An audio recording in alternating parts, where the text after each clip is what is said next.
Our next guest says you might get in trouble for liking what on Facebook if your boss doesn't like what you put up on Facebook. Ruth Mantell is joining us from Washington. Thanks so much for being here.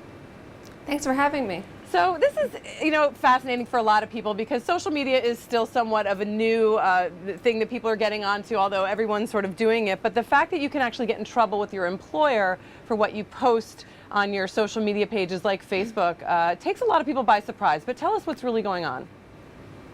Well, basically employees should just be careful about the kinds of things that they post on Facebook as well as things that they like, because these things can get back to their employer, and if the employer doesn't like it, there can be real repercussions. And is it mostly that people are getting told on by their colleagues who are friends with them on Facebook? Are the employers friending employees on Facebook? How exactly are they finding out what people are posting?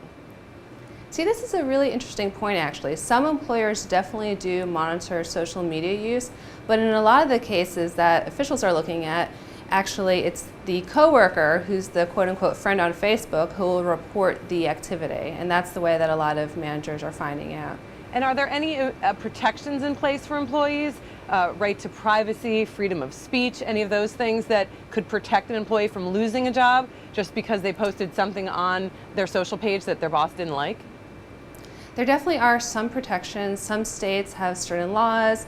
The NLRB allows employees to talk about employment conditions with each other. But that said, in a lot of areas, an employer will not necessarily be covered and won't necessarily have to continue to employ you if you say something that they don't like. And is this trickier for people who are encouraged in their jobs to reach out on social media, whether it's to promote the brand of the company, whether it's to promote their own work? For example, here in the media, we're all encouraged to put our stuff out there in Twitter and Facebook. So does that kind of muddy the waters in terms of how people can get in trouble if their employer is actually encouraging to post on social media? Well, yeah, if you're a high-profile person, if you're a CEO, if you're a marketer, if you're somebody who's using social media a lot, you should just be very aware that you are acting in the online world in a way that your employer would like, because it can be really tricky.